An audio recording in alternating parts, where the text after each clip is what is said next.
This series of messages will be entitled The House of God.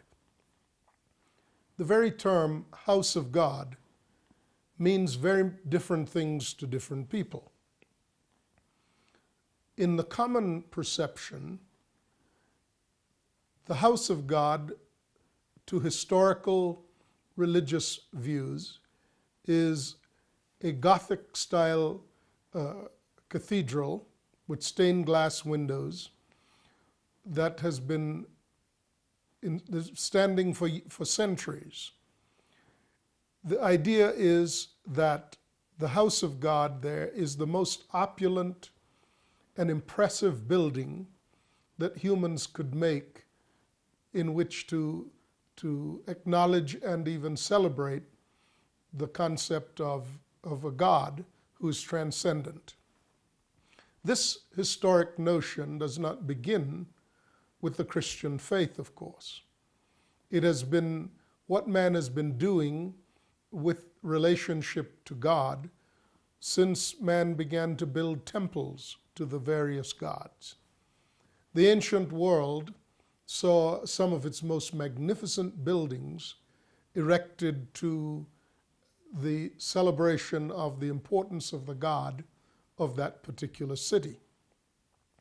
For example, the temple of Artemis in Ephesus was seen by sailors way out on the bay, and it was the pride of the city in which it was located.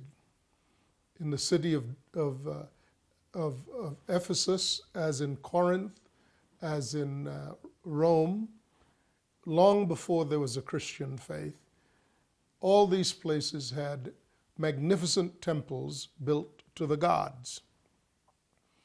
That notion has survived even to our time. Even the more modest meeting place is called the house of God. And there are certain rules of conduct that are associated with meeting together in the house of God. So it comes as a great surprise that the scriptures themselves say that God does not dwell in a temple made with human hands. If God does not dwell in a temple made with human hands, and if human history in relationship to the gods, whoever they worshipped as God or whatever they had, whatever idea they had as to who God was, if that were keenly associated and routinely attached to the notion of a building, then how does a person have a different view of this when history is so plainly in favor of the term house of God, meaning a temple in which the deity of that particular people or civilization is worshipped? That poses a very interesting question to me. Because if God doesn't dwell in temples made with hands, then what is the house of God? Or does he even have a house? Now, some would say, well, the house of God is actually God dwelling in us. And they're very proud of the fact that their understanding of the house of God is that it's not made of brick and mortar, but it's made of people.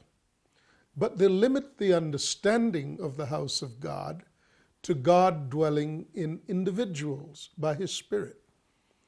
That represents a more advanced view than the house of God from antiquity, where buildings were dedicated to the worship of a deity. But even that notion falls short. The idea that God lives in us, though true, it falls short of the proper definition of the house of God. It is in fact an aspect of the house of God, but it is not indeed what the house of God is in its more complete understanding. The word house you see, is more like an old or ancient family that lives in an area for many generations. For example, in Germany, one of the ancient houses of Germany is the House of Hanover. In England, a similar ancient family is the House of Windsor. People in the American Southwest and in Latin America are familiar with the ancient houses of Aragon or Castile. So people with last names like Castillo and Aragon are from very famous ancient Spanish houses. So what then is a house? A house is an ancient family. It may actually have castles and land, but that's not what the house is. That's what the house has. It's not who the house is. A house, then, is a family that is multi-generational. So what establishes noble houses is the fact that for many generations they may collect wealth of various kinds. We speak, for example, of the crown jewels of the House of Windsor, rare and beautiful jewels acquired over the many centuries by the ruling monarchs who have sat upon the throne. And we speak also of large amounts of money and land and possessions, fine collections of art and the like, associated with these ancient noble houses. Some of these houses, of course, shape history and have produced monarchs and nobles of great significance in the history of entire nations, indeed entire continents. The house of God is the most ancient of all houses. The house of God is the family of God in time and space. It was the original family. It was the original house. How did the house of God get to be in the earth? And in what sense is the family of God in the earth? Well, a family, of course, presupposes at a minimum a father and children of that father. So let us begin with the question, how did the family of God get into the earth? How did it come to be here in the earth? God is a spirit. How could God have children who are spirit, and why would they be put in the earth? Why would they be his offspring, enjoying his same nature, and what are they doing in the earth? Well, let's begin with the fact that God had a family in the earth. In the book of Luke, the 3rd chapter, the genealogy of Christ is presented. And at verse 37, the following is said, that Noah was the son of Lamech, who was the son of Methuselah, who was the son of Enoch, who was the son of Jared, who was the son of Mahalalel, who was the son of Kenan, who was the son of Enosh, who was the son of Seth, who was the son of Adam, who was the son of God. Adam was the son of God. When God created Adam, God was creating a son. Now, a son of God, to truly be a son of God, must be of the same kind and nature as God himself. Otherwise, sonship there is not an actual sonship. It is more of an imputed sonship or a notion of sonship that is not real. It's not, when you look at it closely, it does not amount to a real sonship. So one of the things that must be true is if God is spirit, for Adam to be a son of God, Adam also must be of spirit, same kind and nature as God. So when God made man, in the book of Genesis, the 2nd chapter, God said that he was making man, quote, in his own image and in his own likeness. That means that if God is spirit, then man is spirit, and if God's nature is of a particular kind, for example, if God is good, then the nature of man is also a reflection of the nature of God. So man in nature and in character, how he is and how he behaves are mirrors of his Father. So God made man in the image of God. God made man in the likeness of God. In image and in likeness, in spirit and in character, man was meant to be the Son of God. And that's exactly what the scriptures say was the purpose or the forming of man, the nature of the forming of man. So in Genesis, where this record is presented, the following is said. The Lord said concerning the making of man, he gave us his particular intent. In Genesis chapter 1 at verse 26, then God said, "Let us make man in our image, in our likeness." So God was going to make man in his image and in his likeness.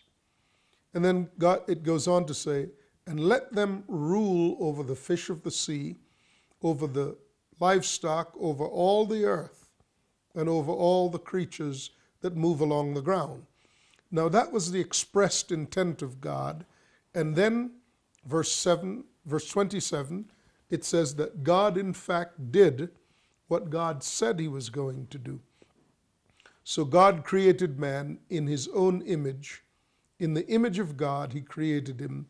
Male and female he created them. So God was intending to create someone in the image and in the likeness of God. That is, God was going to make a person spirit like God is spirit, and one who would mirror or model the character of God. So if God is good, then the character of man was meant to be a reflection of the nature of God. So, when God made Adam, it is clear from the scriptures God was making a son, because Adam was the Son of God. And furthermore, when you make a son, that son, in practical terms, needs to be in your image and in your likeness. Whatever you are by your nature, if you're spirit, he'll be spirit. If you're flesh, he will be flesh. And in likeness, that is, he in his character resembles you. Because, as is the case here, since God is spirit, likeness could not possibly mean that he has the same physical features as you. Why? Because a spirit is invisible. God has always been the invisible God. But the character of God has been on display in creation. It is not the physical representation of God that is the likeness of God. It is the character of God, the invisible attributes, his invisible being, his divine nature, his invisible power might be seen in that which is created. So that's what Romans 1 tells us. The invisible God may be clearly seen in what has been created, meaning that man, when he puts on display the character of God, resembles God in that. So though God is invisible, his divine nature may be clearly seen in what has been created.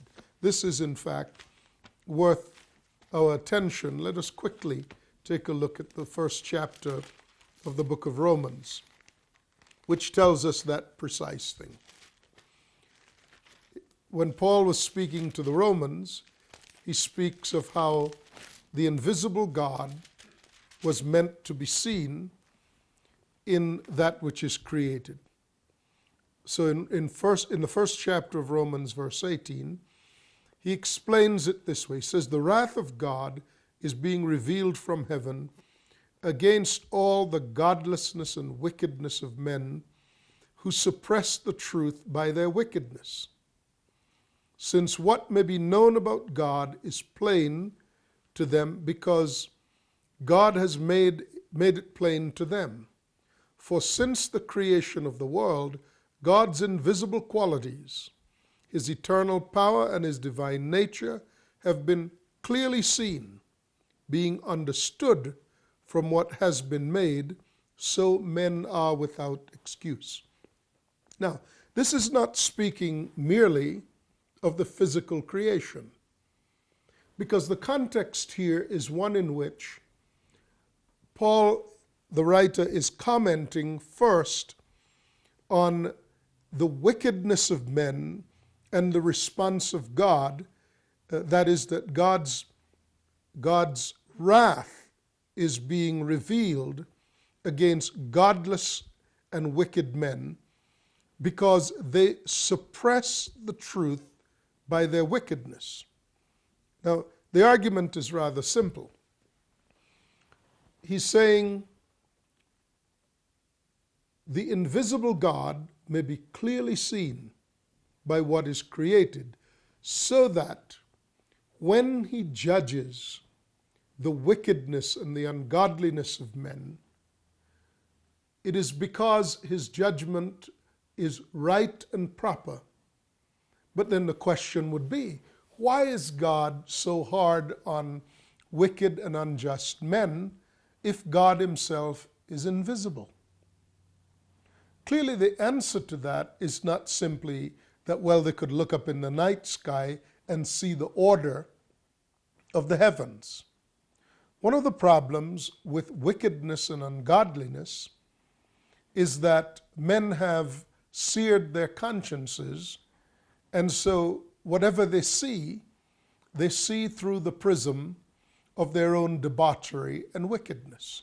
So there has to be an objective alternative standard to this wickedness that is, quote, clearly seen in what has been created.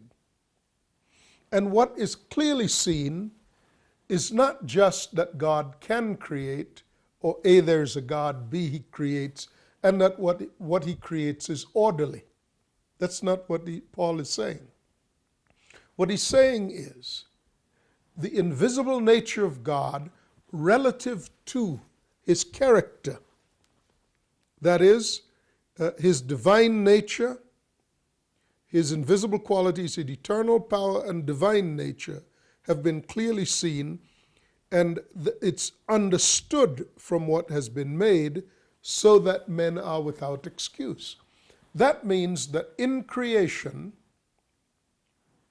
certain people must behave in a fashion that models or mirrors the divine nature of God, the holiness of God, the goodness of God, the mercy of God, the compassion of God, the loving kindness of God, the understanding of God, the wisdom of God, the counsel of God.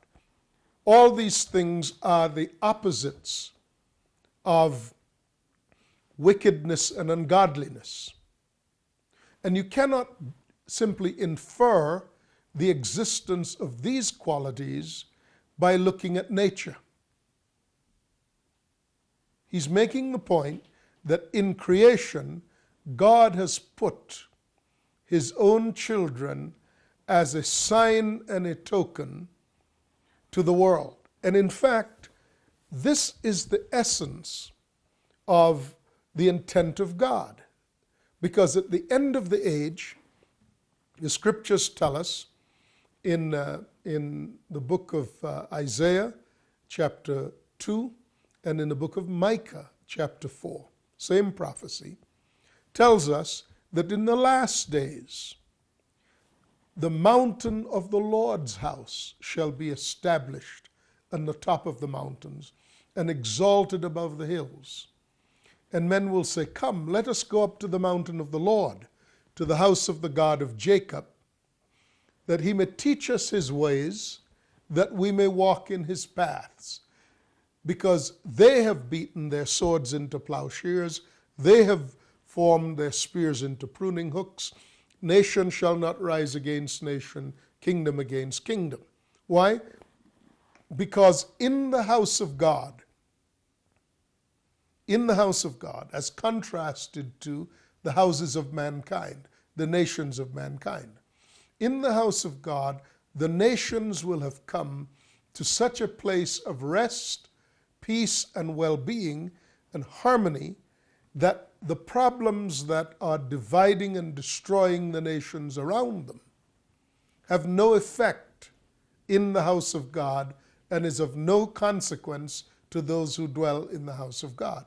So clearly, when God put a son into the earth from the beginning, when he said, "Let us make man in our own image, after our own likeness," he fully intended not just that man would be spirit as God is spirit, but he also intended that man, created as the Son of God, would put on display in creation the very nature and the character of God. So that at every point where the creation becomes so wicked, so debauched, God can in fact correct that civilization, however forcefully, however thoroughly he needs to correct and adjust it, because God will always have his house in the earth, even if it were just Noah and his household, even if it was just Abraham and Isaac, even if it was just Lot and his wife. God has always had a remnant in the earth, because the invisible God may be clearly seen in creation by that which he has created. So I posit to you this thought. When God said, "Let us make man in our own image and after our own likeness," he was not just positing some esoteric notion. He was actually going to make a son who was spirit like he is spirit, and whose nature would be the model of the very nature of God. Because if God were ever to judge man, as one of the many examples of the need to have your sons in creation to be as you are, if God were ever going to judge man, even in those days of men's greatest debauchery and departure from God, God would still have to have someone in the earth whose nature, whose character was like God. So Noah could judge the world in the day of unrighteousness. Noah was the righteous. In the day of faithlessness, Abraham was the man of faith, and so on and so forth. Now, how did the house of God then actually come to be in the earth? It is true that God placed Adam in the earth, and Adam is the son of God, but how does that work exactly? And this is important if we're going to understand not just the how does the house of God come to be in the earth, but more to the point, why does God put his house in the earth? We have partially begun to address that by suggesting, at a minimum, the house of God needs to be present in the earth when men are sinful and lawless, because that's the only way you could properly judge them, inasmuch as the sons of God become the template for righteousness in the earth. When I was a boy, I lived on the island. My father lived in our house, of course. And where my father, who was the head of our house, where he quartered himself, his bedroom, for example, and his room, that was the headquarters because the head quartered himself there. He shared that room with my mother, so the headquarters was in our house. And we were all there as children of that father. But when I left the island and came to the United States, then the headquarters of my family was still where my father had his quarters, but now the family was also in the United States. The family was on my island, and the family was also in the United States. Why? Because the son was put in another place. Where the son is in another place, the family has been extended into that place as well. The house then of Solon, my father's house, was both on the island and in America, in both places. And that's what the scriptures are speaking to when they say here in Ephesians, and we'll conclude on this scripture. In the book of Ephesians, chapter 3, Paul says, "For this reason I kneel before the Father," that's Ephesians 3:14, "For this reason I kneel before the Father, from whom his whole family in heaven and on earth derives its name." So the family is in heaven and on the earth when God puts the Son in the earth. Where is the headquarters of the family? Still in heaven where the head is. But now, because God has put his Son into the earth, the family is in heaven and on earth. In that sense, the house of God is the most ancient house of all. It is the original human house in the earth. Now, why did God put his family into the earth? We need to pursue that. And so I hope that you'll join me for the next episode in which we follow the purpose of the house of God in the earth. I'm Sam Solon, and I'll talk to you then. Bye-bye.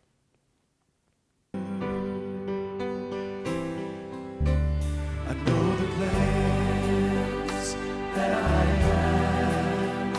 They are good for you. They are good for you.